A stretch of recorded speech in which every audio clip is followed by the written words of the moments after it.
The New York Jets are now on the board. Okay, Jet fans, Darrell Revis. Being in New York has been one of the greatest blessings. Zach's Fifth Avenue ran that one right now. The New York Jets select.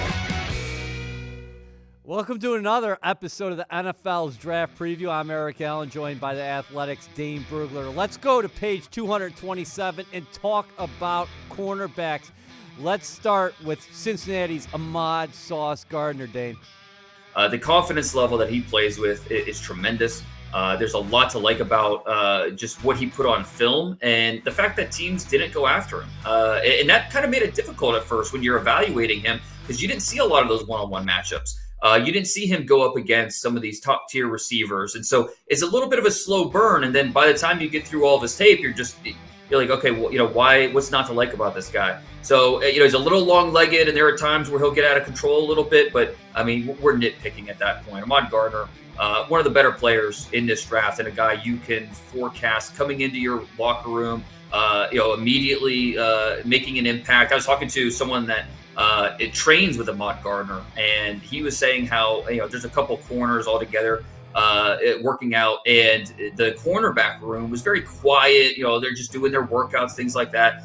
Mohamed Gardner was a week or two late because Cincinnati played so deep into the playoffs, into the season this past year. So he was a week or two late going to training. Once Mohamed Gardner showed up, it's like the temperature in the room just skyrocketed. All of a sudden, it's energetic. Yeah, everyone's getting on each other and having fun, and that's kind of what he does. I mean, that's his personality. That's how he plays. That's how he carries himself. And I think a lot of teams will look at that as a positive for what he could bring to the locker room. So Mohamed Gardner, would not be surprised if he ends up being a top 5 pick in this draft. When Derek Stingley is healthy and available, what does he bring to the table?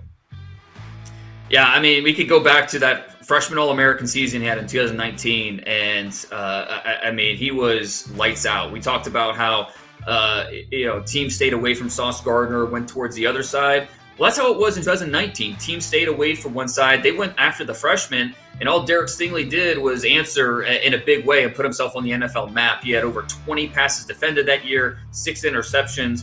I don't think we have any questions about Derek Stingley and what he did in 2019. The questions are, okay, the past 2 years, did he regress as a player? The durability is something that teams are going to factor in. And not just the durability, but is this a guy that's going to be willing to play through injuries? That's something that teams will really, talk to Stingley about and try to get to the bottom of it. Talk to his college coaches and figure out, okay, does he have the toughness that you need to play NFL football? That a simple injury is not going to knock you out. So with a guy like Derek Stingley, he did have the foot surgery this past year. And talking to him, he said it was the first surgery in his life. So this isn't a guy that's been hurt, constantly over his career, but it is something that teams are looking at. And it was good that Derek was able to get back onto the field for his pro day just to show that he's, moving around okay. Ran it in the low 4.4s in the 40-yard dash, which pretty good time at, a guy that's over 6 foot, 190 pounds, jumped really well, had under 7 seconds in the 3-cone. So with Derek Stingley, it's easy to look at, some of the concerns based off of, he missed more games the last 2 years than he played. That's obviously not ideal. But when you focus on the talent and what he could be in the NFL, that gets you excited and why there's still a chance he goes top 10. LSU and Washington, I would say, are the two schools in the country who could refer to themselves as DBU. What can you say about the two Husky prospects that probably are going to find themselves hearing their name called in rounds 1 and possibly 2? Yeah, and I'd probably throw Ohio State in there. Those three programs, it's pretty impressive what they've done, especially lately. But Washington, you almost have to put them at the top with the defensive backs they've produced. It's really impressive. This year, could have 2 first-round picks at corner.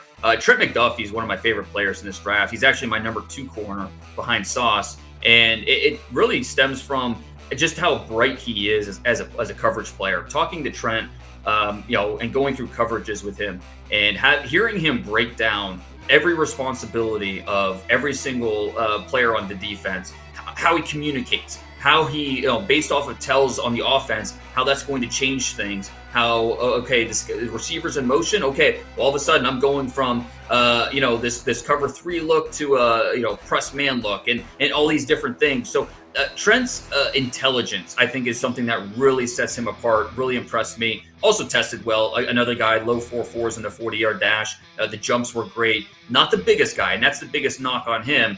5'11", but under 30-inch arms. That's something that will be a problem for a lot of teams that really value length at the cornerback position. But Trent McDuffie is an awesome player. That's why we're talking about him as a top 20 pick. Can play any coverage that you want. Really good run defender. A really smart player, like I said. So the athleticism, the football IQ, his ability to play different techniques, that's something that's going to shoot him to the top of a lot of draft boards. And then his teammate, Kyler Gordon, who maybe, is not as technically proficient, but a guy that has, an interesting background in martial arts, in dancing.